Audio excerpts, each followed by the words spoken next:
Ito naman po yung ating talong. Kanina ng traktor na rin natin, nagahuka na po. Ayan, para gumanda na yung ating mga talong. Maganda kasing tingnan pag malinis yung ating mga tanim. Yan, para magtuloy-tuloy na yung kanilang paglaki. Napatabaan na rin po ito, kaya sana magtuloy-tuloy yung ating mga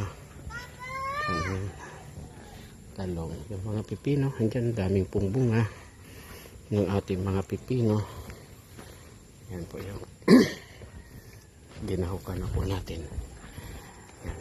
Kaya unti-unti gaganda na po ito ang ating pipino. Marami pa pong bunga. Yan. Diligan dahil bukas paalis po kami. Kaya ito kasi sinabugan po ni Brother Remias ng pechay, kaya hindi namin inahan traktor. Aanihin muna namin yung mga pechay na yan na isinabog, pang ano lang, pang konsumo lang.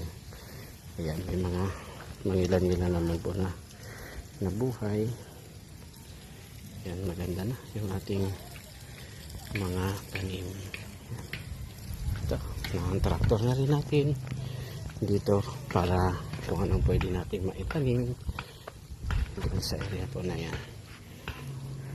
May mga tataniman pa tayo. Ito naman yung project naman ni Brad Miguel, yung kanyang ampalayahan. Yan, nilalagyan na po ng mga patibay para malagyan po ng ito. Madali lang naman daw po ito ang pagapangin. Magaganda na yung ampalaya, kaya lang hindi pa po siya pinapagapang. Pero pag natapos po ito ay makikita nyo na po kung gaano kalawak yan, yung ating ampalaya. Ayan po, salamat sa Diyos yung update natin sa ating pong mga tanim dito po sa ating pong farm.